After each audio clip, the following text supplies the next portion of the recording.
שהדבר החשוב הוא להיות מודעים אליהם. אם אני משתמש במסכה, השאיפה שלנו להיות מודעים שאני עושה את זה.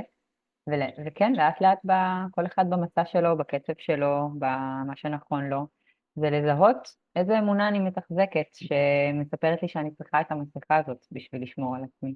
יש סיבה שאני מי שאני, יש סיבה שאתה מי שאתה, יש סיבה שכל אחד מבני האדם באשר הם, גם אלה שקשה לנו ממש לדמיין שיש סיבה ושאלוהים רצה אותם כאן, ויש לנו המון המון שיפוטיות לגביהם, גם הם, יש להם סיבה שהם מי שהם, וגם הם מביאים ועוזרים לנו אפילו להכיר את עצמנו ולפגוש חלקים בתוכנו. להתאמץ לזה שאנחנו כל כך מכורים להתאמץ ולעבוד קשה, כי גדלנו על זה מה זאת אומרת? אתה רוצה שיהיה לך כסף? תעבוד קשה.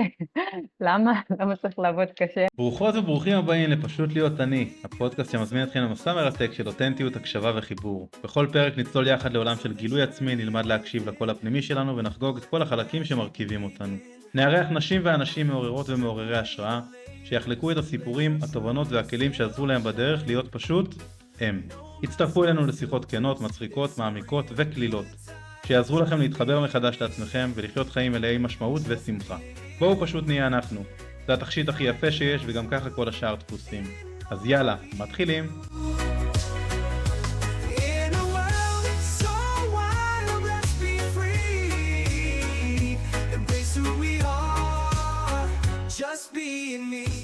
טוב, שלום לך. שלום, מרגש. ממש מרגש. פרק ראשון. פרק ראשון, וואו. אתה יודע שזה מאוד מיוחד שאנחנו עושים פרק ראשון היום? כן? למה? כן, כי זה יום ספרי של לנו. זרע צהוב, זרע צהוב קריסטלי. וואו. והזרע הצהוב זה בלוח הדרימספל, והזרע הצהוב זה הפוטנציאל, זה הזרע. זה הזרע שטומנים באדמה ומשקים ומדשנים ומחכים שהזרע הזה יפרח, וקריסטלי זה האיכות של השיתופי פעולה. אז זה ממש מרגש. יצא וואו. בלי שתכננו, בלי שדיברנו על איזה שיהיה. אז זה ממש הפוטנציאל של הדבר, והזרע הוא גם זה שמשתנה, אנחנו רק שמים את הזרע, והזרע הוא מלמד אותנו את השינוי, את החילופי עונות, את זה שאנחנו שמים את הזרע ושמים את כל האמונה שלנו ואת הכוונה של הלב, ואז רק צריך להשקות ולדשן ולתת לזרע לצמוח ולהשאיר את העבודה לאלוהים, מה שנקרא, אבל כן, זה הזרע של הכוונה של הלב, עם הרבה מודעות, והאיכות הקריסטלית זה האיכות של ההתמסרות והשיתופי פעולה. זה ממש סימבולי. וואו. איזה קטע, שלא תכננו את זה וזה... ממש, טוב, אני אוהב את ההתחלה הזאת. לגמרי. טוב, אז אני אשמח אם בא לך קצת לשתף אותנו. מי את, מה את, כמה את. מי אני ומה אני? מה שבא לך. כן, את הרבה יותר ממה שתגידי מן הסתם, אני, אבל קמצוץ ממה שאת בתקופה האחרונה. תודה, קודם כל, אני פלור, והאמת היא שמי אני ממש עושה את כל העבודה שאני יכולה כדי להשתחרר מכל הגדרה על מי אני ומה אני. מעולה. זה אולי יתאר את מי שאני הכי טוב, אני ממש, זוהי עבודת חיי, לא מעניין אותי ההגדרות על מי אני ומה יחשבו עליי ויגידו עליי שאני, או איך, אין לי את הרצון בטייטל, כמו אני מי שאני ומי שאיתי בנוכחות מכיר אותי, ואני משתדלת להיות כמה שיותר פשוט אני, כמו הסלוגן שלך, פשוט להיות אני. אוי, זה אה, מעולה. אז זה זה בא מא... לי להגיד. אני אוהב את זה. זה מעולה גם כי אני למדתי אימון בשיטת סאטיה, מהמם. ואחד מהגופי ידע של השיטה הזאת זה ג'ידו קרישנמורטי. וג'ידו קרישנמורטי, כזה בקצרה, הוא היה אמור להיות אבי התנועה התיאוסופית, שזו הייתה תנועה שאמורה לאחד את כל הדתות ואת כל הזה, וליצור איזשהו משהו אחד משותף. ובעצם בטקס פתיחה של הארגון, אז הוא בעצם פירק את הארגון, מהמם. ואמר שהוא לא מאמין, שכאילו, לא זוכר את הציטוט המדויק, אבל שלאמת יש הרבה פנים והרבה דרכים להגיע אליה, אז שהוא לא מאמין באיזושהי שיטה או דרך ספציפית, הוא פחות מאמין בהגדרות או בדברים, אז זה ממש מתחבר לי למה שאת אומרת, וזאת גם אחת הסיבות כשאני מגדיר את עצמי, אני גם משתדל לא להגדיר את עצמי, אז אני פחות משתדל להגדיר את עצמי בשיטה כזאת או אחרת, אלא באמת הנוכחות וההקשבה והאותנטיות לגמרי. כי בסוף השיטות גם זה דבר חולף, אנחנו מחליפים כל כך הרבה שיטות במהלך החיים, ואנחנו מתחילים מאיזושהי נקודה איזושהי שיטה שפתחה אצלנו איזושהי דלת, ויש לי המון הערכה לכל השיטות האלה, אבל גם לא בא לי להיות מוגדרת על ידי שום זרם או שיטה, כי בסוף המטרה של השיטות זה לא שנשתעבד אליהן, אלא שנשתחרר לחופשי ונכיר את עצמנו באמת דרך השיטה שעוזרת לנו, תודה רבה, אבל כן, אז כזה. לגמרי. כאילו השאלה הראשונה שבאה לי לשאול אותך זה מה זה אותנטיות בעינייך? עכשיו זה קצת מצחיק אותי לשאול אותך כי מבחינתי המהות שלך זה אותנטיות וזה גם התחיל עכשיו בתשובה שלך ובנוכחות שלך, אבל אם בא לך להגיד משהו על אותנטיות, מה זה בשבילך? מה... אותנטיות זה קצת הדבר הזה, אני חושבת, באיזשהו אופן, שבאמת להסכים להיות אנחנו. ואני מוצאת שיש כל מיני מלכודות לאותנטיות, כי באיזשהו מקום אותנטיות זה שאני יכולה להיות אותנטית ולתת מקום לכל החלקים שלי, ויש בזה מן האמת. ועם זאת האותנטיות שאני שואפת אליה, שמתחברת לתשובה הקודמת, זה שזה יהיה כל כך אותנטי זה יהיה האותנטיות של ה-higher self שלי, של הנשמה שלי, באמת באמת לדעת מי אני, באמת להכיר אותי, ואז גם להיות משוחררת מהדפוסים מהאמונות המקבילות, מהחלקים בתוכי שאני מזוהה איתם, אבל הם לא באמת מי שאני. הכללים שלי, השדים שלי, שהם הולכים איתי, הם חלק ממני, אבל לא בא לי לקדש אותם, ולא בא לי להיות עיוורת אליהם ולפעול מתוכם. אז אני כאילו רוצה להיות אותנטית ולתת להם מקום, ועם זאת אני רוצה להיות כל כך אותנטית שאני באמת באמת אהיה מי שאני באמת, מעבר לכל החלקים האלה שהם גם יש להם מקום. שאני לא, איך נגיד את זה, אני לא אעדוף חלקים מתוכי, או אני לא אתבייש בחלקים מתוכי, אני באמת אתן מקום לכל החלקים, ועם זאת אהיה באיזושהי הסתכלות פנימית שבוחרת גם להתעלות על הדברים שהם לא באמת אני. יצא לי קצת פילוסופי, אבל נעשה. בסדר, קודם כל באנו לפה גם בשביל פילוסופיה בסוף, זה הכל משולב רוח, פילוסופיה, קרקע, אדמה. אני אוהב את התשובה, אני ממש אוהב אותה כי שוב, יש את העניין של פשוט להיות אני ופשטות וכל הדבר הזה, אבל החיים הם לא תמיד כאלה פשוטים מבחינת זה שיש אנשים נגיד שיגידו שאותנטיות זה פשוט להיות אני כמו שאני, איך שאני, ולא משנה מה עולה ואיך עולה. ואני מאוד אוהב את הדיוק שלך שכן מצד אחד לתת מקום לכל החלקים שלי, אבל כן לעשות איזושהי הבחנה שבסוף לא כל החלקים שלי הם באמת אני במהות שלי, הם באמת משרתים אותי, הם באמת עושים לי טוב. אז אני יודע שהרבה פעמים אנחנו נופלים לשיפוטיות והשוואתיות, ולכן אנחנו גם בדברים שהם חלק מאיתנו והם פחות משרתים אותנו, אנחנו עודפים אותם ונמנעים ומתכחשים ותתתת. ואז זה מביא אותנו לתסכול ולכזה... ומצד שני באמת להבין שהם חלק מהמכלול שלי, נקרא לזה כיצור אנושי, אבל אנחנו מורכבים גם מנשמה וגם מנפש, מגוף, מכל מיני דברים שמרכיבים אותנו, ומהרבה דברים שהם גם בתת מודע שלנו, שאנחנו צריכים, כמו אמרת, מגבלות, אמונות, כל מיני דפוסים וכאלה, שאנחנו צריכים לקבל אותם, אבל להפריד ולהבין שהם לא המהות שלנו, הם לא העיקר שלנו. כן, כן, וזו דרך, כאילו אני חושבת שהדרך לאותנטיות טהורה, מה שנקרא to be really authentic עם המהות שלנו העמוקה, אנחנו חייבים לעבור דרך האותנטיות הלא לגמרי אותנטית נקרא לזה, כאילו לראות את כל החלקים שלנו, את כל הדברים שאנחנו מבקשים להתמיר ולהתבונן בהם ולהפסיק להזדהות איתם, אז כן, חייבים לעבור דרך זה לגמרי. כן. אני מתלבט כמה אני אכנס לדברים, לא יודע, פילוסופי וזה, אבל אני מבחינתי זורם ממה שעולה, ובא לי להגיד גם שיש, קודם כל אני אעשה פה איזשהו פולחן שאני מדי פעם עושה אותו. אני בא עם בית דתי, אז אני לא מגדיר את עצמי בהמשך לעניינים שלנו. לא מגדיר את עצמי ככזה או אחר, אבל לפעמים אני עושה דברים כאלו או אחרים שעושים לי טוב לפעמים. אז ברוך אתה אדוני אלוהינו מלך העולם שהכל נהיה בדברו. אמן.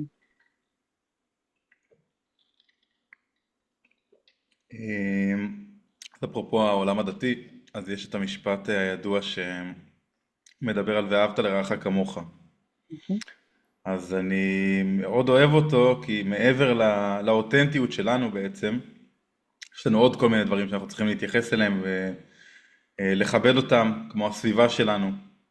ובסוף מבחינתי אחד המהויות שלנו פה על הכדור, זה למצוא את האחדות ואת המשותף.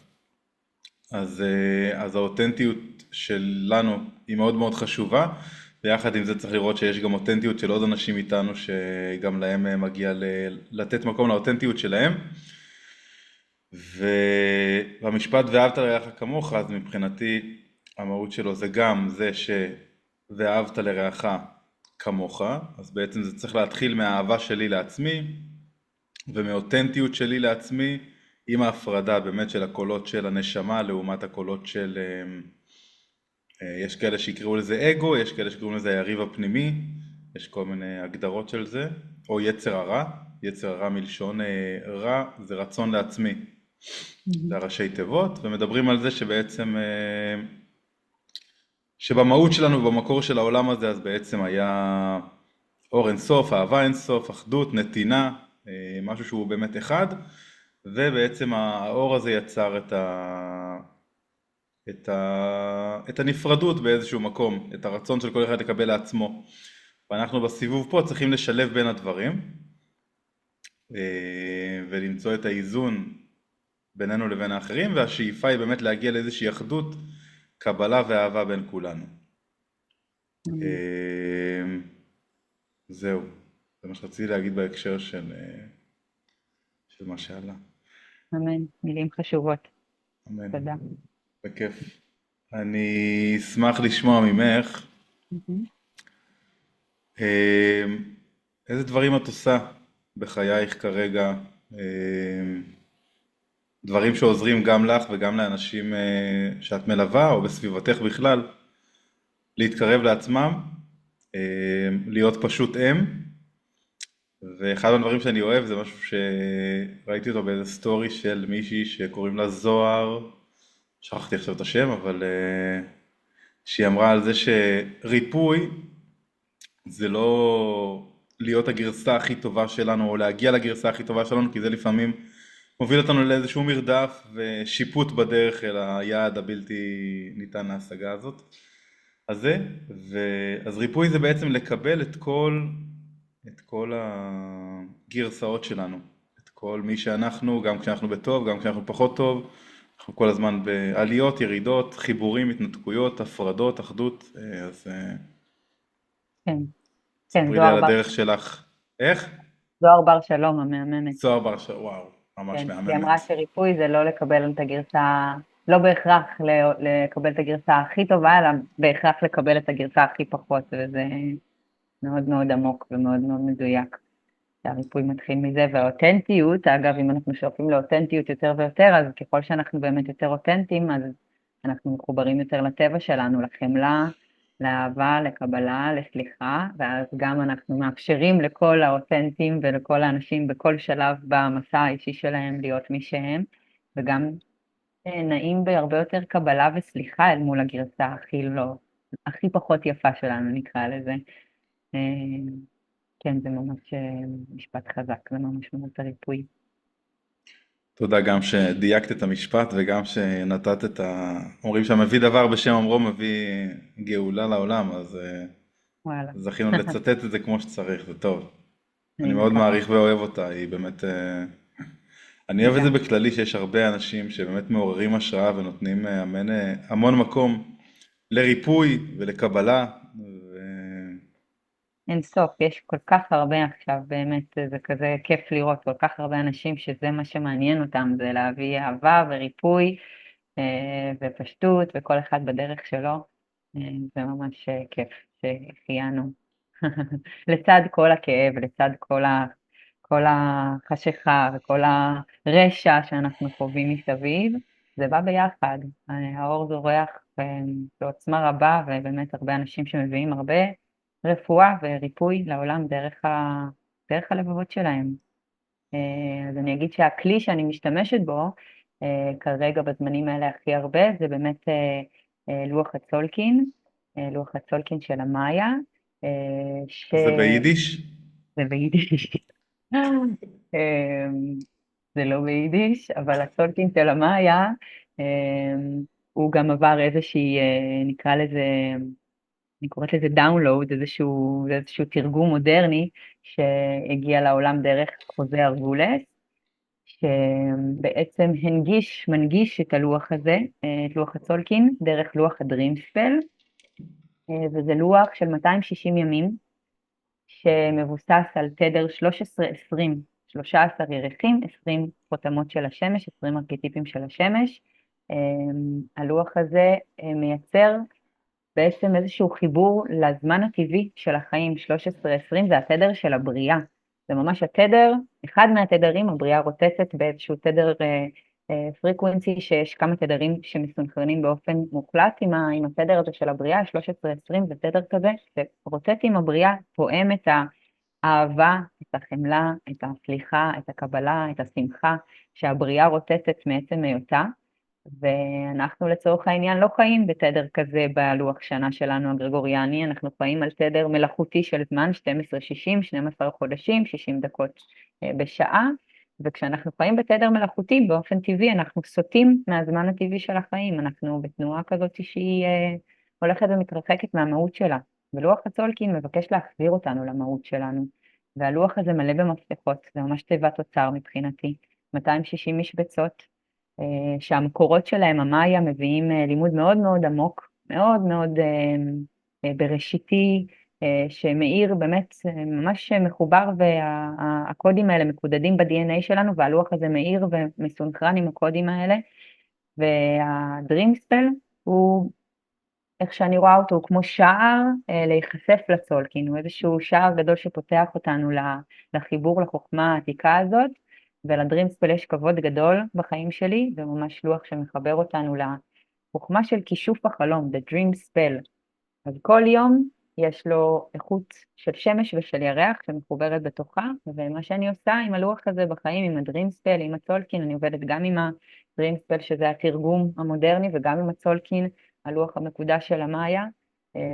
בעצם יש לנו, כל אחד מאיתנו איזושהי משבצת, נקרא לזה משבצת, כן, בצולקין העתיק של המאיה זה לא ממש היה מתורגם למשבצות, זה ככה עיגול אינסופי שלא ברור מאיפה הוא מתחיל ואיפה הוא נגמר, אבל לכל אחד מאיתנו יש איזושהי משבצת שאנחנו זוכים לפגוש את עצמנו דרכה ולהיכנס לעולם המופלא הזה של הצולקין, ויש לנו מפה, ומה שאני עושה זה שאני קוראת את המפה, אני פותחת מפות, גם בדרימספל וגם של המאיה הקלאסית של הצולקין, יש לי תהליך שנתי, כמו שאתה יודע, שבו אנחנו גולשים ממש על הגלים של הזמן, בעצם הצולקין מלמד אותנו שהתנועה של החיים היא תנועה של גלים, ומה שהכי טוב לעשות עם גלים זה לגלוש עליהם, לזרום איתם, לדעת מתי צוללים לעומק, מתי אנחנו עולים על הגל, וככה לגלוש על החיים בעצם, ולא להתנגד לחיים, ולא להילחם בחיים, ולא להתאמץ כל כך ולעבוד כל כך קשה כדי לחיות את החיים, אלא ממש להתחבר לתדר של הבריאה וללמוד לגלוש ביחד על הגלים. והלימוד הזה הוא מאוד מאוד עמוק, ואני מוצאת שהוא נותן המון כוחות, זה איזשהו מצפן. ככה לפגוש את המפה שלנו, בחוויה שלי זה ממש מצפן. מצפן שאומר, היי, יש סיבה שאת כאן, יש לך שיעור שבאת ללמוד, המפה חושפת את השיעור של הנשמה שלנו, את הכלים שאנחנו יכולים לקבל כדי לקבל הדרכה גבוהה יותר, איפה הכוח שלנו, מה תומך אותי, מה מקור ההתפתחות שלי. טוב, זה כן, עבודה עמוקה ומרחיבת תודעה. מעניין. אני מכיר את זה, לא כמוך, מכיר את זה בקטנה בנגיעות, ובאמת אני יכול להתחבר באמת על מה שזה עושה וזה נותן, וזה מתחבר גם למה שדיברנו קודם, על זה שהאותנטיות שלנו, חלק ממנה זה באמת להכיר את כל הצדדים שלנו, כולל הקול של הנשמה או הקול של דברים אחרים שמנהלים אותנו, וכשאנחנו באמת מבינים יותר איך אנחנו בנויים מה אנחנו, מה המבנה שלנו, מה התיקון שלנו, אז אני חושב שזה עוזר לנו פחות לשפוט את עצמנו על דברים שלא באים לנו טבעי ושזה לא אנחנו, להבין שזה חלק מהמסע שלנו וקצת לשחרר את הקולות שלא משרתים אותנו, ולקבל באהבה יותר באמת את שאר הצדדים, וגם אם הם טעונים התבוננות, או בקיצור צריך להביא גם להם אהבה ומקום, כדי באמת להתקרב לאותנטיות ולמי שאנחנו. ממש ככה. ממש, יש סיבה שאני מי שאני, יש סיבה שאתה מי שאתה, יש סיבה שכל אחד מבני האדם באשר הם, גם אלה שקשה לנו ממש לדמיין שיש סיבה ושאלוהים רצה אותם כאן, ויש לנו המון המון שיפוטיות לגביהם, גם הם, יש להם סיבה שהם מי שהם, וגם הם מביאים ועוזרים לנו אפילו להכיר את עצמנו ולפגוש חלקים בתוכנו, וזה רק עניין של פרספקטיבה, זה אם אני אסכים ואלמד ואדע ואקבל את זה בתוכי שיש סיבה לכל אחד ואחת מאיתנו על הפלנטה הזאת, ושהגענו לכאן באמת עם עיצוב מאוד מאוד ספציפי, עם מתנות מאוד ספציפיות, עם כלים, עם חוכמה ספציפית שעוברת רק דרכי, רק דרכך. לא כי אני או אתה יותר טובים או פחות טובים, כולם שווים לחלוטין, אבל כל אחד יש לו את ההדרכה הספציפית שלו שעוברת דרכו, את המתנה שלו, וכל אחד ואחד מאיתנו נחוץ, ובחוויה שלי הלימוד הזה הוא מאוד תומך את ההבנה הזאת, שאתה כאן מסיבה מאוד ספציפית, ויש לך מתנה מאוד חשובה לתת, וכמה טוב שאתה כאן. וכן, יש גם נקודות עבודה, ויש גם צללים, ויש הרבה דברים שהמפה יכולה להגיד, אבל בסוף הלימוד של הצולקין לצורך העניין, הוא שכולנו הצולקין. אנחנו כל הצולקין, כל האיכויות קיימות בי, כל החותמות קיימות בי, כל הטונים קיימים בי, והמפה האישית היא רק שער, היא רק פתח בשביל להבין מה המתנה הזאת של הגוף, של החוויה האנושית באה לתת לי. כן, זה מרתק.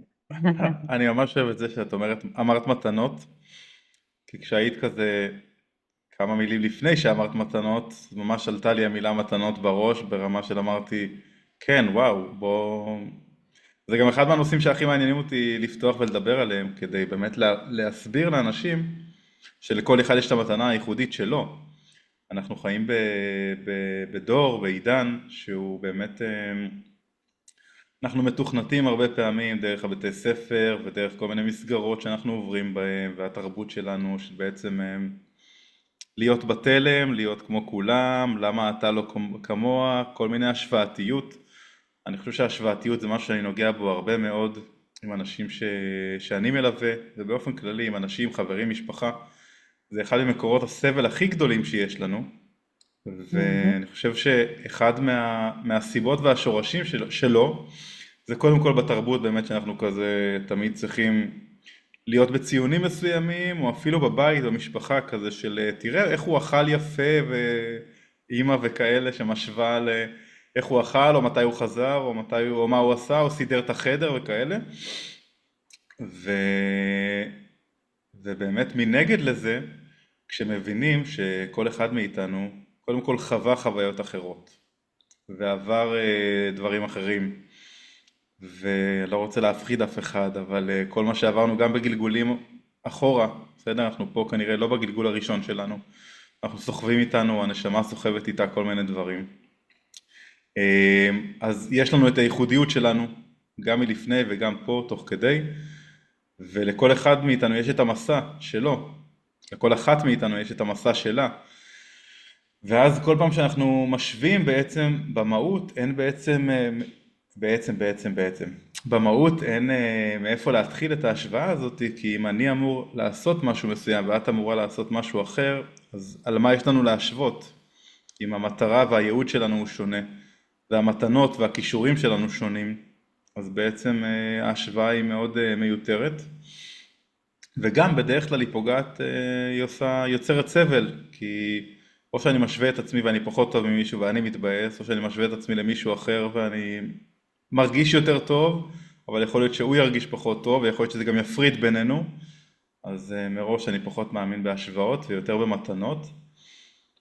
אני אשמח אם יש לך, לא יודע, או טיפ או תובנה לגבי המתנות של אנשים. אולי גם לאנשים שנגיד לא באים אלייך, לא זכו לעבור אצלך תהליך, איך הם יכולים לגלות מה המתנה? מה הסימנים אולי שהיקום נותן לנו, או איך להתחבר למתנות שלנו? אני אגיד, גם אמרת גלגולים קודמים, בא לי לתקן ולהגיד גלגולים מקבילים. Hmm, זה אפילו לא העבר שלנו. אם יש משהו שהטולקין מלמד, זה שאין דבר כזה עבר, הווה, עתיד. יש הזמן הזה כאן ועכשיו, וכל כל הזמנים הם בעצם מתקיימים במקביל. הזמן הליניארי, כמו שאנחנו תופסים וואי אותו, וואי, פתחת פה משהו שאני, אוקיי, אוקיי, זה מעניין אשליה אותי ממש. של לא, לא, החוויה זה האנושית. טוב, אני רוצה לשמוע כן. עוד על זה, אוקיי. אני והאמת בשקט. היא שהכל קיים במקביל, יש לנו עוד גרסאות ועוד יקומים מקבילים ועוד מימדים שאנחנו פועלים בהם במקביל, ויש לנו, לפעמים אנחנו פוגשים, לא יודעת אם זכית או אני בטוחה שכן, גם אם אתה יודע או לא, לפגוש בחלום בלילה את הגרסה המקבילה שלך באיזה יקום מקביל. לפעמים אנחנו פוגשים גרסאות שלנו במקומות אחרים בעולם. זה קרה לי הרבה. אני גם לילה כחול בדרים ספל, אני פועלת עם חלומות, אז אני פוגשת בחלומות הרבה דברים כאלה. אז לפגוש גרסה מקבילה שלך ביקום מקביל, בעולם אחר, זה מאוד חזק, וכן, זה איזושהי הבנה שהכל קורה כאן ועכשיו, וכשאני מרפאה את עצמי בעולם הזה, כשאני מכירה את עצמי בגוף הזה שקיבלתי, וחוקרת, מתבוננת, לומדת את פלור, מי אני באמת, מעבר לכל הסיפורים, ככל שאני מרפאה את עצמי יותר, אני מרפאה גם את העבר שלי, גם את העתיד שלי, גם את השושלת שלי, קדימה ואחורה. הריפוי מתרחש תמיד רגע, מה מכאן זאת אומרת? ועכשיו. אמרת שאין שושלת ועבר והווה, אני לא מבין. יש, היא מתקיימת במקביל. אז כשאני מרפאה את עצמי כאן ועכשיו, אני מרפאה גם את השושלת שלי. הכל קורה במקביל. העבר הוא רק תפיסה שזה קורה בעבר, אבל בעצם כשאני עכשיו מרפאה את עצמי, אז גם דברים שאני חושבת על העבר שלי, או חוויות ילדות שיש לי טראומות, או דברים שאני זוכרת, פתאום הפרספקטיבה שלי עליהם משתנה רק מעצם הריפוי שלי עכשיו. אם אני מרפאה אותי היום, פתאום דברים שנכווים לי כסיוטים מהעבר, או עוולות שנעשו לי, פתאום זה המתנות שקיבלתי מהחיים כדי להיות מי שאני עכשיו. פתאום אני מבינה שלא יכולתי להיות האישה שאני היום, החוכמה הזאת שהיא לא שלי אפילו, שאני נפתחת אליה ומתפקחת אליה, היא בזכות הדברים האלה שאני תופסת שקרו בעבר, אבל הריפוי והפרספקטיבה שלי עליהם משתנה מתוך ההווה, מתוך זה שאני מרפאה את עצמי היום. בעצם הכל קיים כאן ועכשיו כל הזמן, וזו מתנה מאוד גדולה להבין את הדבר הזה, כי אם הכל קיים עכשיו, אז הכל בר שינוי. גם הסיוטים הכי גדולים שלי, גם העוולות הכי גרועות, וגם כל הדברים שקרו לי, אני יכולה להסתכל עליהם אחרת לגמרי, וזה משהו לנשום אליו, וזה קשה לחלק מהאנשים אולי לשמוע או להבין, כי עברנו הרבה טראומות. מי כמונו יודעים, ישראלים, אנחנו מדינה פוסט-טראומטית, אם אפילו לא לקרוא לזה פוסט, כן, אנחנו אנחנו חיים. עדיין לא בפוסט כנראה של חלק מהטראומות, זה אבל הכל, כן. אבל גם ההסכמה להסתכל על טראומה בעיניים אחרות, גם ההסכמה לעבור תהליך של ריפוי מול טראומה ולשנות לזה את ההגדרה אפילו, את ההסתכלות שלי על זה. להשתחרר מתודעת קורבן זה דבר שהוא מאוד מאוד לא פשוט, אבל זה העבודה שלנו בתכלס, במסע הזה. והכל קורה בעבורי. כל מה שאני עוברת בחיים שלי קורה בעבורי כדי שאני אגלה מי אני. וכשאני מוכנה להסתכל על החיים שלי ככה, אז גם זה שאחי הגדול נהרג בתאונת דרכים לפני 2.5, אני רואה כמתנה שקיבלתי לחיים שלי. וצריכה להיות בחירה מאוד מאוד אותנטית. אגב, אותנטיות ומאוד אמיצה ומאוד כנה, לראות ולהבין מה אני מקבלת מזה, מה כל מי שמחובר לדבר הזה מקבל מזה, למרות כל הכאב, למרות כל הקושי, איך הדבר הזה בא בעבורי, איך זה בעצם משרת את המטרה הגדולה שהיא ההתפתחות הנשמתית שלי, שהיא להיות באמת מחוברת לאור הטהור של ההוויה שלי. יש לנו עבודה בעולם. וואו. אני ממש שמח לאן שהגענו, כאילו, יש לי איזה 3,300 שאלות לשאול אותך על כל מה שאמרת בערך, אבל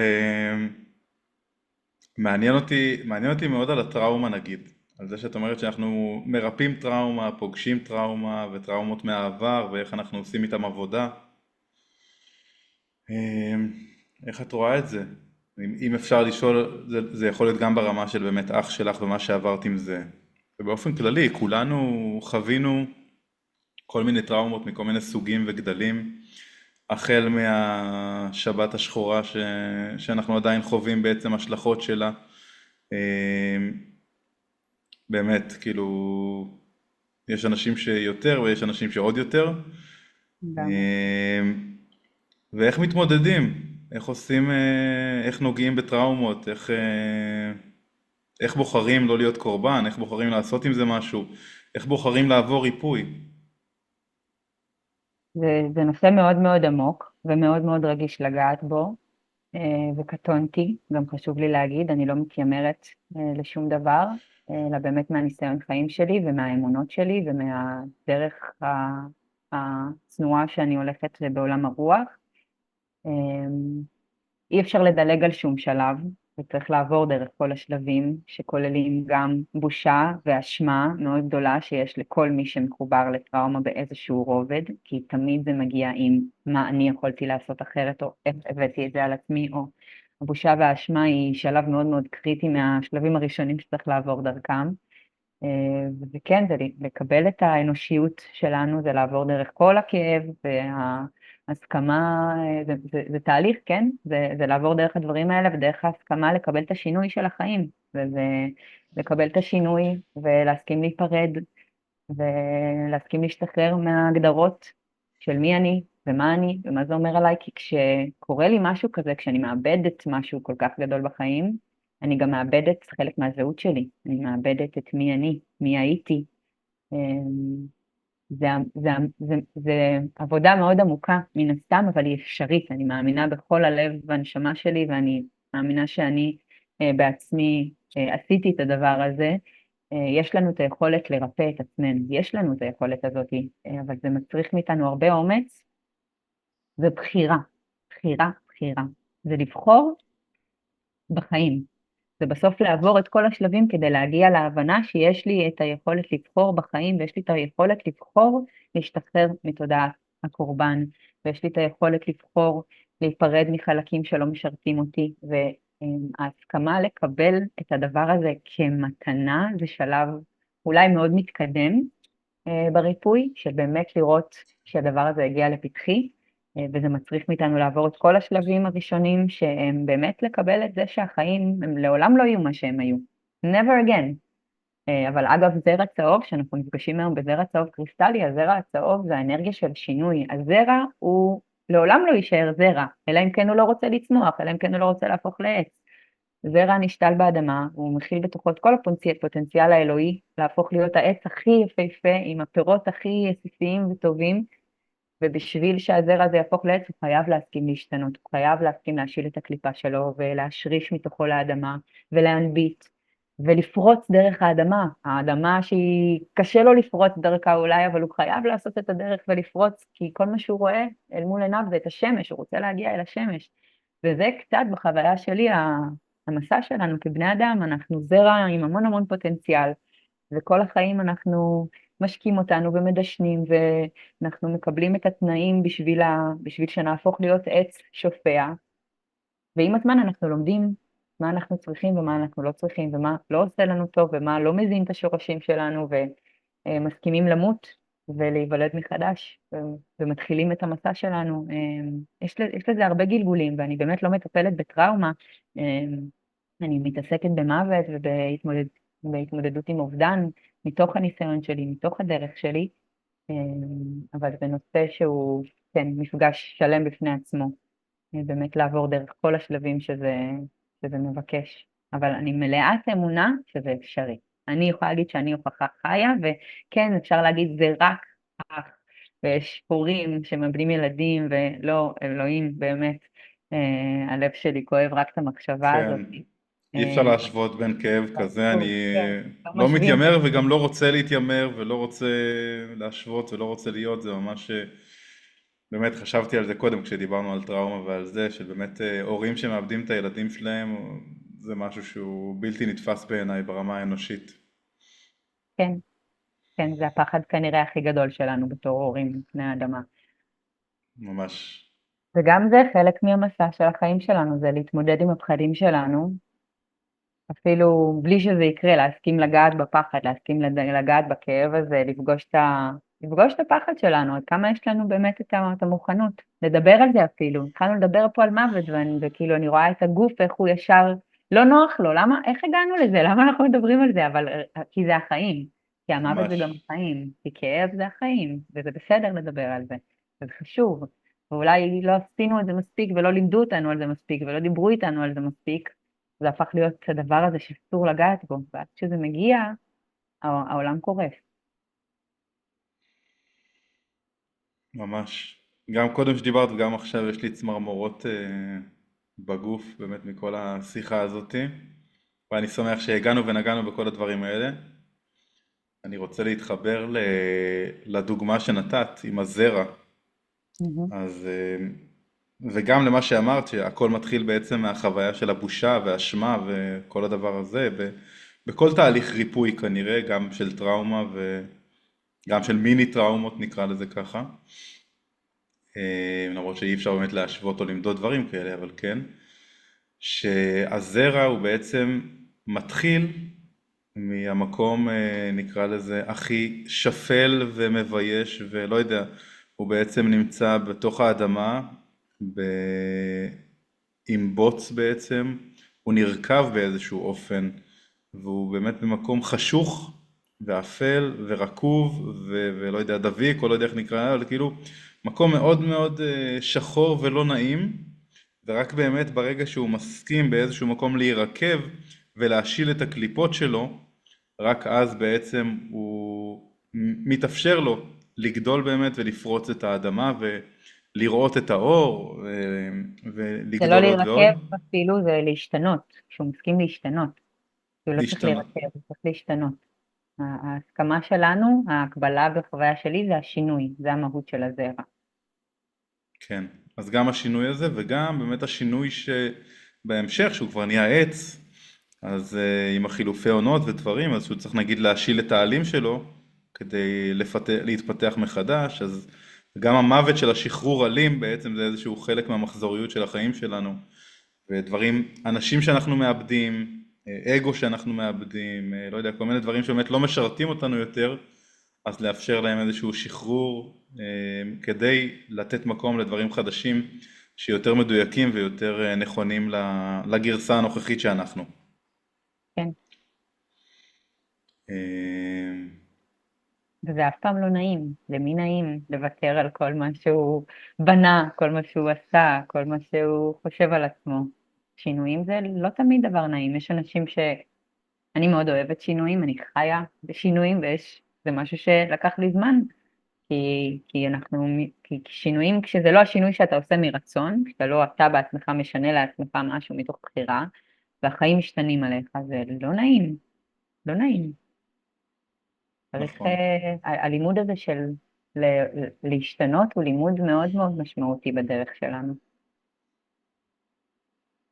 אני חושב שזה גם תלוי באמת ומשתנה בין בני אדם, כמו כל דבר אחר.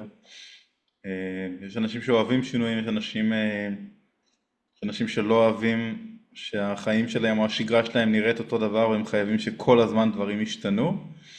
ויש אנשים שבאמת יכולים, יותר מדבר על הדור הקודם נגיד, אבל לעבוד 30 שנה באותה עבודה, זה דברים שכאילו היום בלתי נתפסים בעליל עם כל העידן הטכנולוגי והמהיר והמשתנה בטירוף. והאמת שכן, כשאני חושב על זה עכשיו, באמת אנחנו בתקופה הרבה יותר משתנה. הרבה הרבה יותר משתנה. ובא לי להוסיף, זה משהו שעלה לי קודם ועכשיו הוא חזר, אז אני אגיד אותו. שבהקשר של, שוב, אני אחזיר אותנו קצת אחורה, אבל הקורונה והשביעי באוקטובר וכל מיני דברים כאלה שהם שינויים כל כך דרסטיים בתפיסה שלנו, בחוויה שלנו, בהשפעות המאוד מאוד כואבות על החיים שלנו, שאני חושב אפילו נתחבר יותר אחורה. סליחה שאני מביא אותנו לשם, אבל חיים שכאלה. אנחנו נתמודד עם זה ביחד. גם השואה, בסדר? השואה, שבעצם בסוף בצורה כזאת או אחרת, אחרי השואה בעצם התפתחה לנו המדינה. אז כאילו מהשואה שהתפתחה לנו דרכה המדינה, ודרך הקורונה ודרך הזה, אני חושב שבקורונה מה-7 באוקטובר, בעצם הרבה אנשים, זה גם קשור למה שאמרנו עכשיו על ההתקלפות ועל השינוי ועל הוויתור, באמת להשיל כל מיני עלים ולהשיל כל מיני דברים מיותרים ולקבל פרופורציות על המון דברים בחיים וסדרי עדיפויות של מה חשוב, מה לא חשוב, כולל לבחור את הסביבה שלנו וכל מיני דברים כאלה, שהרבה אנשים התחברו הרבה יותר למתנות שלהם, למי שהם. הרבה אנשים הבינו פתאום, אוקיי, אני חי פה, אבל החיים פה זמניים.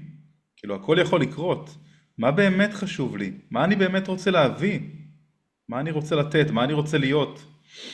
וזה ממש באיזשהו מקום, רציתי להגיד, לא ריכז, כאילו, הוציא את כל הזבל וזיכך, זיכך אותנו והרבה דברים ושחרר הרבה דברים שלא משרתים אותנו, כדי שנהיה הרבה יותר אותנטיים, הרבה יותר מדויקים, הרבה יותר מחוברים למהות של למה באנו לפה בכלל. כן, כן, וזה מה שהמוות עושה, כי זה מה שהמפגש עם המוות עושה. אבל זה כואב. אז אולי באמת תגיעי קצת בכמה מילים, בכמה שאת רוצה. אמרת שאת מלווה אנשים בהקשר של מוות, של חוויית של מוות מוות, של סביבם. חוויה של אובדן, כן, של המקום הזה של ההסכמה לעבור דרך האבל, ההסכמה לעבור דרך אובדן, וכמה שאנחנו חייבים לעבור את הכאב, שבעצם הכאב שהוא לא ננגע, שהוא לא נפגשים עם הכאב במלואו, שאנחנו לא מסכימים באמת באמת להתאבל, ובאמת לחוות את האובדן עד לתהום הכי עמוקה שלו, אנחנו נשארים באבל לנצח. אנחנו שוב ושוב כואבים את החוסר, אבל כשאנחנו מוכנים לפגוש את הכאב עד לעצמות, כמו למות איתו, שם קורה משהו בחוויה שלי. כשאני מוכנה למות עם הכאב ולהבין שאני צריכה להיפרד, אני לא יכולה לאחוז בשום דבר, ואני מוכנה להרגיש את הכאב, זה השלב הראשון בחוויה שלי, של להתחיל להתעורר לחיים מחדש, לפגוש את החיים מתוכי, זה להסכים לפגוש את הכאב ולא לברוח ממנו בשום צורה, לא לנסות ולפצות על זה בכל מיני דרכים שלפעמים אנחנו מנסים לפצות. לפעמים זה בא לידי ביטוי בהרבה פעולות שאנחנו עושים כדי לשנות את העולם, כדי להציל, נדמה לנו שאם נעשה המון פעולות כדי לעזור וכדי למנוע מאחרים לעבור את הכאב שאנחנו עוברים, אז שמה אנחנו נרפא. סליחה, ואני לא רוצה לפגוע באף אחד שאני אומרת את המילים האלה, וזה דברים שקשה להגיד אותם לפעמים, אבל אם נתחבר לצולקין, לעבודה שאני עושה, למגשר עולמות, אנחנו מתחילים את הגל הזה עוד יומיים, גל מגשר העולמות, והמגשר עולמות הלבן זה הכוח של המוות. והוא בא ללמד אותנו להיכנע.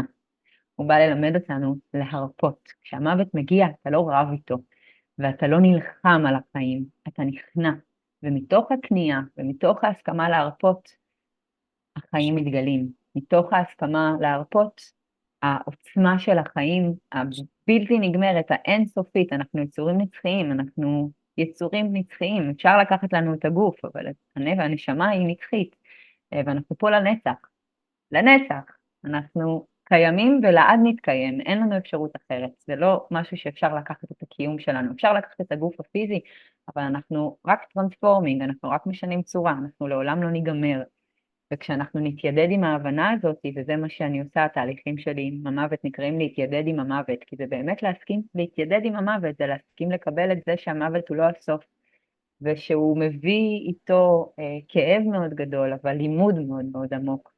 ועד שלא נתיידד עם המוות, אנחנו לא נצליח להשתחרר למי שאנחנו באמת, לחיים, הפוטנציאל הכי מופלא אלוהי שגלום בנו, כי המוות הוא חלק מהחיים, והוא אשליה, הוא בעיקר אשליה מאוד גדולה, כי המוות לא באמת קיים, אנחנו רק משנים צורה, אבל אי אפשר להתעלם מהמוות הפיזי, אי אפשר להתעלם מהחוויה הפיזית, אי אפשר להתעלם מהכאב האדיר ומהחור בלב שהתהלכתי איתו ורבים אחרים מתהלכים פה בישראל ובעולם.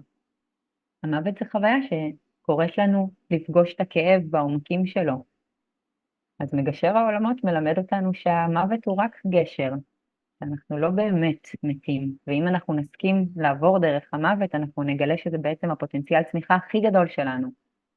והעבודה בחוויה שלי היא להפסיק לעבוד כל כך קשה, היא להפסיק להתאמץ לשנות את העולם, אלא להיכנס פנימה ולבחור לרפא את עצמי. אני רוצה לרפא אותי, אני רוצה לקבל את המוות, אני מבקשת לקבל את החיים כפי שהם, וכשאני מוכנה לקבל את מה שקורה ואני לא מתנגדת למה שקורה, אני מאפשרת לריפוי להתרחש. אני רוטטת מעצמי אהבה לעצמי ולעולם. אנחנו לא, זה לא בדיפולט שלנו. אנחנו, מה זאת אומרת? אני אשבור את החומות, אני אזיז את העולם, אני אלך אני אעשה. אנחנו כל כך רוצים אנחנו לעשות, וזה מהלב החמוד שלנו שרק רוצה לעשות ולהטיב ולשפר, אבל זה לא מה שמשיג את התוצאה בסופו של דבר. בחוויה שלי, הלימוד שאני מבינה בעולם הזה, זה שכשאני מקבלת את מה שקורה, ואני בשלום עם מה שקורה, השלום מתרחש בעולמי. ואנחנו, אולי זה הלימוד, לא, בחוויה שלי לא יודעת אם אולי, אפילו מבחינתי זה הלימוד. הכי הכי חשוב שאנחנו נלמד כבני אדם, להיות בשלום עם מה שקורה, לא להילחם, לא להתנגד כל כך הרבה לדברים. זה עדין, זה מאוד מאוד עדין. זה מאוד מאוד עדין. אני קודם כל אני רוצה להתחבר באמת למקום של רק שבאמת מקבלים את המוות, את אומרת, את הכאב ואת המוות, אז באמת אפשר לחיות, נפתח בפנינו האופציה לחיות באמת, ולא לשחזר שוב פעם ושוב פעם, או לפחד שוב פעם ושוב פעם מהכאב או מהמוות, ואז לא לחיות את מה שקורה.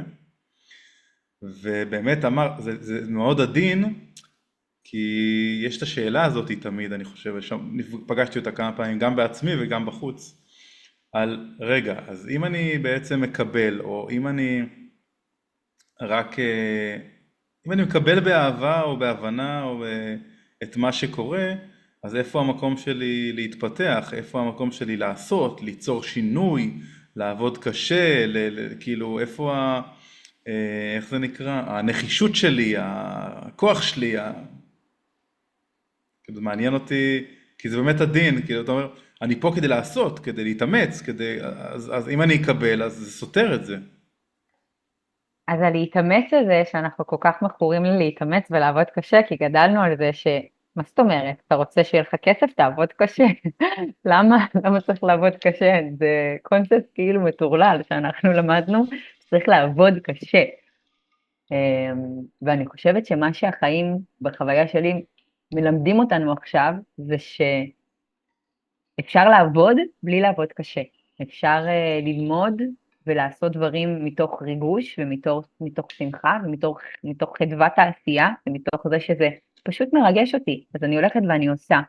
זה לא שדברים נעשים קלים ואין יותר אתגרים, זה ממש לא זה. אתגרים יש כל הזמן וזה מהות ההתפתחות שלנו, אבל כשהאתגרים מגיעים מתוך זה שאני עושה משהו שמרגש אותי, כמו, לא יודעת, להקליט אלבום, פודקאסט, לצאת לאור, להביא את המתנות שלי, להביא את הדברים שמרגשים אותי, אז אני אפגוש אתגרים בדרך, אבל האתגרים הם בשביל לפתח אותי, הם להתגבר על הפחד שלי, להתגבר על הבושה, להתגבר על הערך העצמי הנמוך, שאני חושב שאני לא ראוי, שאני לא מספיק טוב, שמי אני שאני אבוא ואגיד, כי יש כך וכך וכך.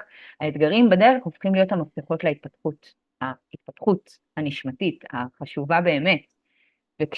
הפוקוס שלי הוא בחוץ, אני רוצה לשנות את העולם, לא אני רוצה להשתנות, אני רוצה להגשים את עצמי, אני רוצה לשנות את העולם. האתגרים הם לא האתגרים, כל אתגר יפתח אותנו, כל אחד שיעבור דרך כל דבר, מהכל אנחנו מתפתחים. יש אנשים שהמסלול שלהם יהיה להילחם נגד העולם בחוץ, והם לא יברחו מהעבודה הפנימית. אולי בגלגול הזה הם לא יצטרכו להגיע לזה, אבל איך שאני חיה ומאמינה זה שמה שאנחנו לא נתמודד איתו בגלגול הזה, אז אנחנו נחזור ונחזור ונחזור כדי, חלומות שלא נגשים בגלגול הזה, אנחנו נחזור עוד גלגול כדי להגשים אותם. אז אם אני מתעלמת מזה שכל מה שבא לי לעשות זה לשיר, או שבא לי להיות מלכת היופי, אבל המוח שלי אומר זה שטחי, זה שטחי, זה שטחי, זה שטחי, אז אני לא אעשה את זה ואני אמלא את עצמי מלא דברים אחרים, אני אחזור עוד גלגול כדי להיות מלכת היופי. אז למה שאני לא אעשה את זה בגלגול הזה? אז אין דבר כזה שאין אתגרים, או שאנחנו פה והחיים זה easy breezy, אנחנו צולחים אותם, הכל טוב, תפסיקו לריב, תפסיקו להילחם, זה לא peace and love, סיסמאות רוחניקיות היפיות, זה לא זה, שאין שום דבר רע בהיפים ורוחניקים, אני מאוד אוהבת, אבל זה לא המקום שהוא מבקש להיות תלוש, או בוא נחיה על ענן, לא, זה באמת באמת להסכים לחלום, באמת באמת להסכים לשמוע את הקול הפנימי שלי, מה אני באתי לעשות כאן, ולא כמה רע בחוץ, כמה נורא בחוץ, איך אני משנה את העולם, איך אני רבה, את מי אני אחנך, במי אני אנזוף, על מי אני אצעק. כשהאנרגיה שלי מופנית החוצה, אני בעיקר אחווה סבל. זה הגיהנום התודעתי. זה מה שזה. וכשהאנרגיה שלי מופנית פנימה, it's all the way to heaven, גם אם יש מלחמה בחוץ, כי אני עסוקה בי, וזה לא אגואיסטי, וזה אולי הלימוד הכי עמוק של הדור הזה שלנו, שלימדו אותנו כל הזמן, תפסיק להיות מרוכז בעצמך, תפסיק להיות אגואיסט, תפסיק לעשות דברים, תסתכל, תראה למי אתה יכול לעזור, כל הזמן להיות באיזושהי פעולה החוצה כדי לקבל אישור, כדי שיגידו שאתה ילד טוב, שאתה חמוד, שאתה עוזר, תראו את הילד של זה, תראו את הבת של זה, איך היא עוזר. אוקיי, אנחנו אנשים כאלה טובים, נעשים יותר ויותר כשאנחנו מתבוננים פנימה, כשאנחנו עושים את העבודה הפנימית שלנו, זה באמת הופך אותנו לאנשים יותר טובים, אבל אולי לא בעיניים של כולם, אולי לא לפי הסטנדרטים שאנחנו גדלנו עליהם. ההסכמה להתבונן פנימה לתוכי ולהגשים את החלומות שלי ולהבין מה באתי לעשות כאן, תפגיש אותי עם אתגרים, תמיד, אבל הם יהיו אתגרים שיעזרו לי להתפתח, שיעזרו לי להביא עוד טוב ואור לעולם. וכשאני עסוקה בה בחוץ ובלהתנגד ולריב, האתגרים האלה אולי גם יפתחו אותי, אבל אני לא בהכרח אגביר את האור. אני בהכרח אעמיס על המחלוקת, על האנרגיה המלחמתית, התדר המלחמה הזה שכל הזמן רב ומתנגד ושונא ושופט ומאשים, זה לא התדר שאנחנו רוצים לחיות בו. לא אני בכל אופן, ואני יודעת שעוד רבים אחרים. אני מאוד מאוד מתחבר. יש משפט של רבנו עטר מיינר. יש לו שיר שאני מאוד אוהב שקוראים לו להתעורר, ממליץ בחום לשמוע אותו. ואחד במשפטים שלו זה משהו בסגנון של לתקן את עצמי, מתקן את עצמי, מתקן את העולם, או לשנות את עצמי, כאילו משהו כזה של בעצם, באמת זה מתחיל מאיתנו. מתחיל מאיתנו. זה מתחיל בצעד. לגמרי. עדי אברהם מחמודה שלנו. אני ממש ממש ממש אוהב אותה, והשירים שלה ממש, הם נוגעים לי בנשמה, הם ממש, גם של עטר, חלק מהשיר זה ממש כאילו מרגיש את זה בפנים, כמה זה נוגע וכמה זה מעורר ומשנה.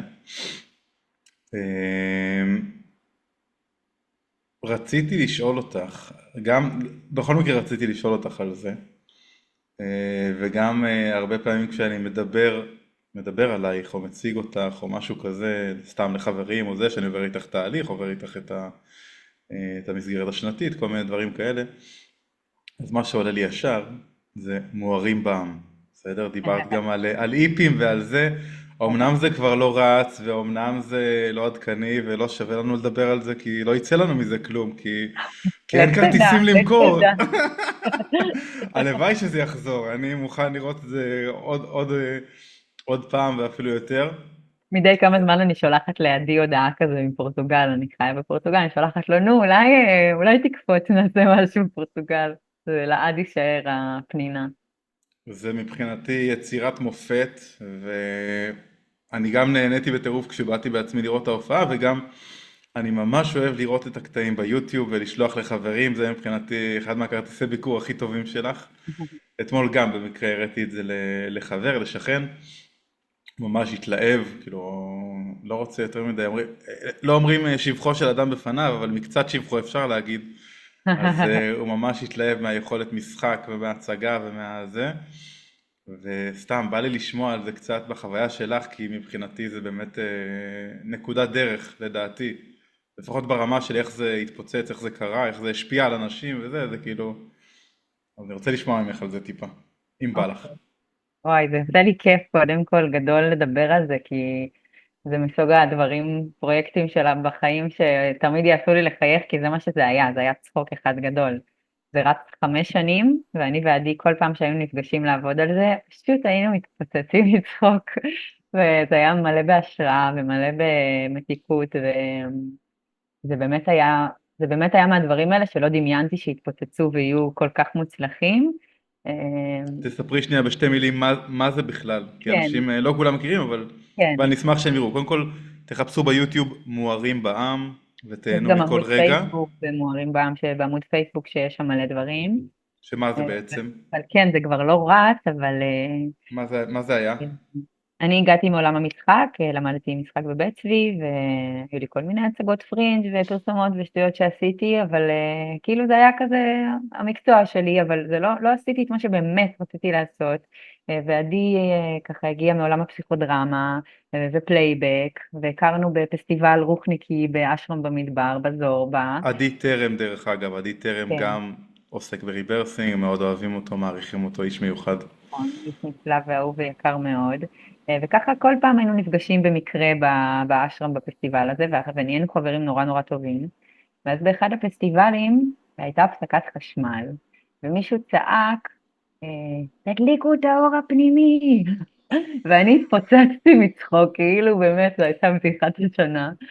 ופשוט אני הסתכלתי על עדי ואמרתי, אנחנו חייבים לעשות סטנדאפ, והוא במקביל התחיל לעשות עם חבר אחר איזה, גם הם הריצו בדיחות, והחליטו להריץ איזה ניסיון כזה להריץ ערב סטנדאפ רוחניקי, וזה היה כל כך מוצלח, הוא שולח לי בסוף הערב, טוב, טוב, תשמעי, אנחנו חייבים לעשות את הדבר הזה. פשוט ישבנו וכתבנו מופע שלושתנו, וזה היה מטורף, זה היה ממש מצליח. מי זה השותף השלישי? השותף השלישי היה תומר קורון, והוא פרש אחרי כמה חודשים שזה נהיה אוקיי. רציני, והוא הבין שזה לא התחום שלו וזה רציני מדי, זה הצליח יותר ממה שהוא דמיין, הוא חשב שזה יהיה איזה שטות רוחניקית כזאת, וזה היה מוצלח מדי בשביל שהוא ימשיך, וגם מישהו שרצה לעשות על זה סדרה בטלוויזיה, זה נהיה כאילו too serious, ואז תומר החליט שהוא עוזב, ואני ועדי נשארנו ורצנו עם זה עוד 4 שנים. וזה היה אושר גדול, פשוט מופע שכל המהות שלו לצחוק על עולם הרוח, שהיינו מאוד מאוד, שאנחנו עדיין, זאת אומרת, היינו שאנחנו מאוד מחוברים אליו. בחוויה שלי זה היה פשוט, כן, ריפוי גדול, כי זו הייתה בחירה מאוד מודעת לצחוק על כל המקומות שבהם האגו שלנו לוקח בעלות בתוך עולם הרוח, ולשים את זה ככה בפרצוף שלנו, על עצמנו. היינו מאוד מאוד בהומור עצמי, זה לא היה בואו נרד על העולם של הרוחניקים ואנחנו מוארים, זה היה מאוד מוארים בעם, זה היה לצחוק עלינו, אנחנו גם היינו מאוד, שילבנו את הדמויות של עצמנו במופע, צחקנו עם פלור, על עדי, אז זה היה אושר גדול. וכן, ואני מתגעגעת לזה, לפעמים אני אומרת, טוב, בא לי לצחוק על העולם הזה שוב, אבל חיים לקחו למסלול אחר. לגמרי. יש איזה קטע אחד, מערכון אחד שאת, לא יודע, מחוברת עליו יותר, או וואי, זה כל שנזכרת כך בו לפעמים? מזמן, זה כל כך מזמן, שזה גלגול אחר מבחינתי. אני אתמול ראיתי גם את היחסים פתוחים, מהמם. וגם המסכות, שמבחינתי המסכות זה אחת אולי המסכות זה המאסטר. מהקלאסיקות. כן, כן, כן, זה אחת הקלאסיקות הכי גדולות מבחינתי גם. כן. כן, שזו אישה שבאה לחנות מסכות ומבקשת להחליף מסכות ולהיות כל פעם משהו אחר, זה החיים. זהו, זה מגניב, כן, זה גם קשור בעצם למה שאמרנו קודם. אנחנו כולנו, יש לנו הרבה שכבות מעבר לכל מי שאנחנו באמת. אנחנו כן. סוחבים מסכות, מחליפים מסכות בהתאם לסיטואציה, בהתאם למי שאנחנו, לתקופות חיים, לחוויות שחווינו. כן, ולפעמים המסכות האלה, מה זה? ואינשאללה עם החיבור לאותנטיות, אנחנו נלמד ללכת בלי מסכות. כן, זה, זה, זה הכמיהה העמוקה שלי, נכון, באמת. זה שאני אוכל ללכת בעולם בלי מסכות בכלל. לגמרי.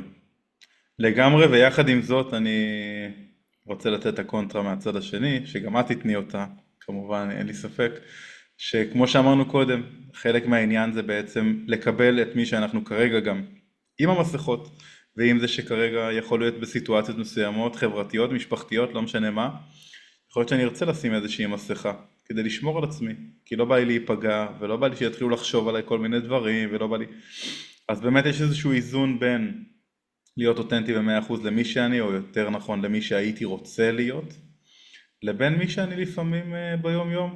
והמסכות האלה, הם לא ישרתו אותנו אם הם יישארו עלינו כל הזמן, אבל לפעמים בסיטואציות מסוימות המעשה החומל זה להיות עם איזושהי מסכה, וגם לפעמים המסכות האלה הן בלתי נשלטות, אז לקבל את זה שלפעמים גם, אוקיי. אז אם החבר'ה שלך בכיתה או החבר'ה שלך בצבא, עדיין יש לך את המסכה של המצחיק או של לא יודע מה, ואתה אולי תשים אותה בשביל כן להיות איתם, כי כן כיף לך איתם, אז אתה לא רוצה עכשיו זה. אבל כן, שבמהות הן לא משרתות אותנו, אבל כמו כל מיני מנגנוני הגנה או אסטרטגיות או דברים שפיתחנו במהלך הילדות והחיים שלנו, שהם שמרו עלינו בצורה כזאת או אחרת, אז גם לעשות את ההפרדה בינינו לביניהם, וגם לתת להם את המקום, ובשאיפה לשחרר אותם באהבה כמה שאפשר. אני ואני- חושבת שהדבר החשוב הוא להיות מודעים אליהם. אם אני משתמש במסכה, השאיפה שלנו להיות מודעים שאני עושה את זה. וכן, לאט לאט כל אחד במסע שלו, בקצב שלו, במה שנכון לו, ולזהות איזה אמונה אני מתחזקת שמספרת לי שאני צריכה את המסכה הזאת בשביל לשמור על עצמי. זו המהות של הרבה מהתהליכים שאני עושה, זה לראות למה אני מספרת לעצמי שאני לא יכולה לעשות משהו, או למה אני מספרת לעצמי שאני צריכה את המסכה הזאת כדי לשמור על עצמי, או מה הם כל המסכות האלה ומה בתוכי מאמין שזה משרת אותי, כי אם אני מחזיקה או מתחזקת אמונה מקבילה או מסכה נקרא לזה, זה בהכרח כי יש בתוכי איזושהי אמונה שחושבת שזה טוב לי, כן, בחיים המנגנון שלנו הוא לפעול בצורה שהיא לטובתנו, אנחנו לא פועלים נגד עצמנו. אז אם אני עושה משהו שהוא נגד עצמי, זה כי אני לא מודע לזה שזה נגד, אני חושב שזה לטובתי, אז להסכים להיות שם ולחקור ולהגיד מה אני מאמינה גורם לי להחזיק את האמונה הזאת, מה מפחיד אותי שיקרה, איזה אמונה יושבת שם מתחת לפחד. למה אני לא יכולה אם להיות אני פשוט בטוחה? אהיה אני, מה יכול כן, לקרות מה לי רע? יקרה? מה מפחיד אותי? ושם מתחיל הריפוי. אני מסכים לשאול את השאלות האלה. מה מפחיד אותי שיקרה? במה אני מאמין? האם אני בהכרח צריך את המסכה הזאת או לא? ושם זה מתחיל. צחקתי קודם במהלך שדיברת, כי אני פשוט נזכרתי עוד פעם בטון דיבור שלך שהיה כשלבשת מסכה, כאילו זה כל כך קיצוני, זה כאילו פשוט לא נתפס עם הפקצה הזאת, סליחה מכל הפקצות, זה אבל באמת היה מופע שאפשר לי להיות הכל, זה היה מאוד כן, מאוד... שאת מורידה את זה ופתאום אתה מקבל דמות כאילו שלא היית מדמיין בחיים שתהיה בכלל באולם הזה באותה סיטואציה. אוי, זה גאוני, זה גאוני. מעניין אותי אם יש לך את היכולות לשחזר כאלה קולות וכאלה בהחלט. דברים היום. רק כן? תן לי במה ואני משתוללת, כן? כל דבר אוקיי, בעיתו. אוקיי, אוקיי. אז אולי נכין אותך. אני לא רוצה לשתול זרעים וזה, אבל אני אשמח אם מתישהו אני אזכה לארח אותך שוב פעם או לעשות איתך עוד דבר כזה, ואם יהיה גם חלק מהמוארים בעם או מאיזושהי סצנה וזה, זה יהיה לי לעונג. אמן. אמ, בסדר. אנחנו לקראת סיום, מהמם. ואת גם יודעת, מן הסתם, שהיה לי איזשהו תכנון לעשות שאלות מסוימות ודברים מסוימים וטה טה טה טה טה, ובסוף אני הרבה יותר נהנה משיחה שהיא פשוט מלב אל לב, והיא מביאה דברים בלי שנצפה אליהם, והם כנראה הדברים הכי מדויקים ונכונים שצריכים לבוא. אבל שאלה על אותנטיות בהתחלה הרגשתי צורך וחובה, ולקראת סיום ממש בא לי לשאול אותך, אם הייתה לך את האפשרות לדבר עכשיו אל הגרסה היותר צעירה שלך, זה יכול להיות ילדה, זה יכול להיות נערה, זה יכול להיות באיזה שלב שאת רוצה, ואם יש איזשהו משהו שהיית רוצה לשלוח אליה, להגיד לה, למסור, משהו שיכול לשרת את המסע, להקל, להנעים, לחבר, אני לא יודע, מה שתחליטי. אני מרגישה שאני עושה את זה כל הזמן, כי א', יש לי תאומות, ואחת מהן הן מאוד שונות, אבל אחת מהן היא קופי שלי, ממש איך שהייתי נראית בילדות. ובדיוק הלילה חלמתי עליי ועליה, חלמתי שאני איתה, ואני מרגישה שאני מרפאה המון מהילדה שאני דרכה, כי אני מתייחסת אליה, אני מבינה את העוצמות האהבה שיש לה, שהיו בי, שיש בי, שאולי הסביבה לא הבינה או לא יכלה להכיל או לא התייחסה בעדינות שאני הרגשתי שהייתי צריכה, ויש לי את הזכות היום להיות עם ההבנה הזאת ועם העדינות הזאת שאני מרגישה שאני הייתי צריכה, ואני מרגישה שזה מרפא גם אותי וגם את הבת שלי. אז הייתי אומרת לה שהיא מושלמת ואהובה, ושלא תפחד להיות הלב העצום שהיא בעולם. וזה מה שאני משתדלת לעשות עם הבת שלי גם, עם שתיהן, כל אחת בדרך שונה מאוד, כן, מאוד שונות. אז את רואה את כל האהבה שהיא ואת כל הלב הגדול שהיא והרגישות שלה, ואת אומרת לה שהיא פשוט תהיה מי שהיא כמו שהיא, עם כל העוצמות ועם כל הדברים, ומתייחסת אליה בעדינות ובקבלה לכל הצדדים שלה, נותנת מקום לזה. כן, כן. בלי את מוגזמת, את יותר מדי, כל העוצמה של הלב שלך, יש לה מקום. וואו. כן, אני אגיד משהו אחרון, אני ארצה גם אחרי זה שאת תגידי משהו לסיום. על המוגזמת ועל זה, אז יש את הספר 4 הסכמות, ואני זוכר שבתואר המילה הוא נותן דוגמה על זה שיש ילדה שהיא אוהבת לשיר ולרקוד וליהנות ולשמוח, ואז אמא שלה חוזרת מהעבודה, שוב אם הדוגמה לא מדויקת זה לא רלוונטי, אבל זה הכוונה כנראה. אמא שלה חוזרת מהעבודה וכואב לה הראש ואין לה כוח, והיא שרה, ואז האמא שלה אומרת לה, תהיי בשקט, את עושה לי כאב ראש. והיא מבחינתה אומרת, מה? כאילו, זה שאני שרה וזה מה שעושה כאב ראש, אז אני אפסיק לשיר, אני אפסיק לזעור את האור שלי. ואמא שלה בסך הכל כאב לה הראש משטויות שהיו לה בעבודה, והיא השליחה את זה על עצמה. ואז מהדבר הזה היא בעצם השתיקה את הקול שלה והפסיקה לשיר, ולתת את המתנה שלה, אפרופו מתנות. אז צריך לשים לב באמת איזה דברים בילדות שלנו גרמו לנו לוותר על חלקים מסוימים שלנו, ולהפסיק להאיר את האור שרוצה לצאת דרכנו. כן, כמה מילים קטנות שנזרקות לאוויר מעצבות את המצע חיים שלנו, זה מטורף. וכמה בתור מבוגר אחראי יש לנו אחריות על המילים שאנחנו זורקים ליד הילדים שלנו וליד ילדים באופן כללי. זה מאוד מאוד משמעותי. וואו, ממש. יש לך משהו אחרון שאת רוצה להגיד לסיום? קשה לי לסיים את זה, ממש היה כיף, כאילו. אני מדבר איתך עוד מלא. זה יקרה עוד הרבה, אני מאמין. אני ממש שמחה על המפגש הזה, תודה על הזכות, תודה על ההזמנה.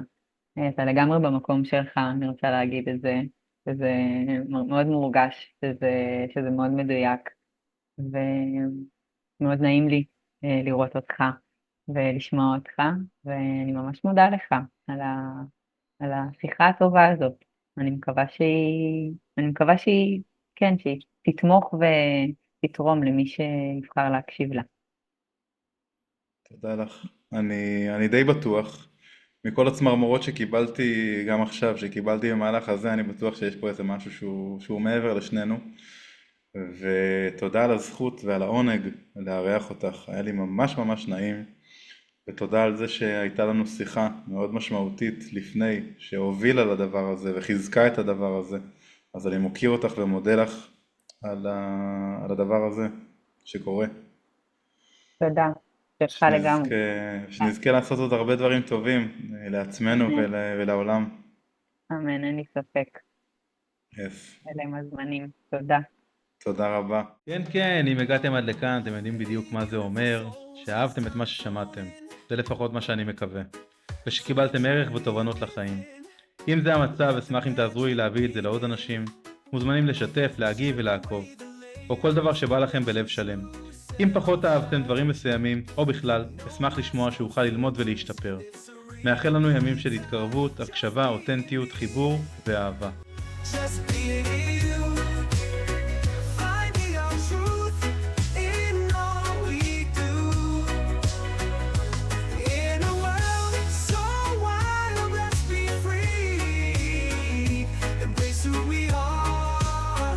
Just be